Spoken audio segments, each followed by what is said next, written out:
பாசிட்டிவாக பேசுகிற என்னென்ன கே ராமசாமின்னு சொல்லி ஒரு பெரிய நடிகர் இருந்தார். அவர் ஒரு பாட்டு வேணாம்னு சொன்னாங்க. நான் பாட மாட்டேன் இனி பாட மாட்டேன், இந்த பாட்டு ரொம்ப நெகட்டிவாக இருக்கு வேணாம் அப்படின்னாங்க. அவர் நான் பாடிய ஆவேன் பாடினார். அதான் அவருக்கு கடைசி பாட்டு. டிஎம் சவுந்தரராஜன் அவர்கள் மிகச்சிறந்த பாடகர். ஒரே ரெண்டு பாட்டு தான் அவர் கடைசி பாட்டாக போச்சு. எது நான் ஒரு ராசி இல்லாத ராஜான்ற பாட்டு அவர் கடைசி பாட்டாக போய். அது மாதிரி இந்த வார்த்தைகளே அப்படி செய்யும். அதனால் முடிந்த அளவுக்கு குழந்தைகளை காலையில் எழுப்பும் போது உற்சாகமாக எழுப்புங்கள்ன்றாங்க. எப்படி எழுப்பணுமா? எந்திரிங்க, நாகப்பட்டினம் கமிஷனர் எந்திரிங்க, வேளாங்கண்ணி கமிஷனர் எந்திரிங்க, கலெக்டர் எந்திரிங்க சொல்லணுமா. அப்போ தான் அவனுக்கு ஒரு பாசிட்டிவாக காலையிலே. நம்ம காலையில் எப்படி எழுப்புறோம் குழந்தைய? எந்திரி எருமை, அப்படி அவன் எருமை மாதிரியே தெரிப்பான். படிடா படிப்பங்கழுத என்னத்தை படிச்சேன்.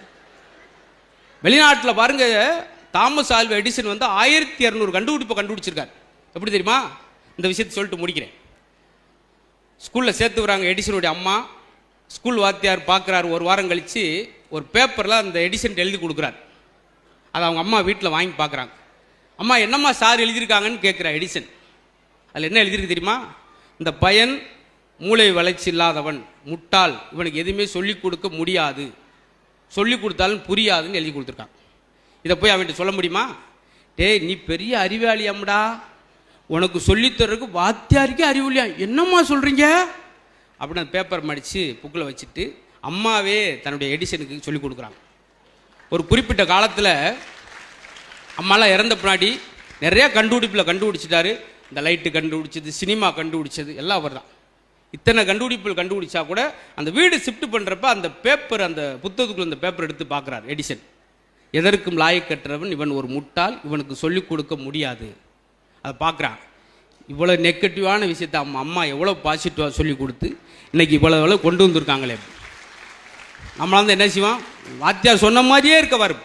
வெளிநாட்டு இத்தனை அறிஞர் விஞ்ஞானி இருக்காங்க. என்ன அர்த்தம்? போட்டி ஓட்டுக்கிட்டு எனர்ஜியை சொல்கிறாங்க, எனர்ஜியை வளர்க்குறாங்க. பயம் பிறந்தோட வெளிநாட்டில் சொல்லுவாங்களாம், நம்மளுக்கு பிரதமர் பிறந்துட்டான். உடனே அம்மா அப்படி சொல்லாங்க, சயின்டிஸ்ட் பிறந்துட்டான்னு சொல்லுங்க. போட்டி ஓட்டுக்கு வளர்க்குறது. நம்ம ஊரில் ஒரு பயம் பிறந்தோன்னா அம்மா சொல்லும், எனக்கு கொல்லியோட பயம் பிறந்துட்டான். உடனே அப்பா எனக்கு பிச்சை எடுத்து கூட கஞ்சி ஊற்றுவான். கொல்லியும் போட்டு பிச்சை எடுத்துக்கிட்டே இருந்தால் பிச்சை தான் எடுத்துக்கிட்டே இருக்க வேண்டியதான். அதனால் பாசிட்டிவாக சொல்லுங்கள், இதே போல் மகிழ்ச்சியாக இருங்கள், சந்தோஷமாக இருங்கள். ரொம்ப அருமையான வாய்ப்பு. அழகான முகங்களை பார்த்து எனக்கு உற்சாகம் கிடைத்தது. எப்போயுமே இறைவன் உங்களுக்கு இந்த மகிழ்ச்சியை தொடர்ச்சியாக கொடுக்கட்டும். துண்டு பண்ணுவதில் வாழ்க்கை, உண்டு பண்ணுவது அப்படின்வாங்க. விதைப்பதில் வாழ்க்கை, அன்பை விதைப்பது தான் வாழ்க்கை அப்படின்வாங்க. அது மாதிரி எப்போயுமே அன்பாகவே சந்தோஷமாக மகிழ்ச்சியாகவே இருப்போம். மகிழ்ச்சி எல்லா இடத்திலும் பெருகட்டும்.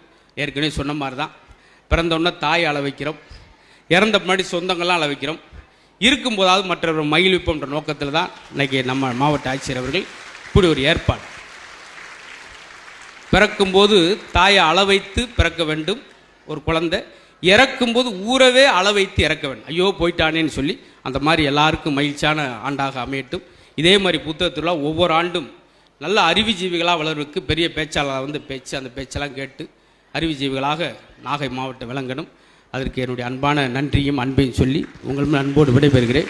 நன்றி, வணக்கம். நன்றி.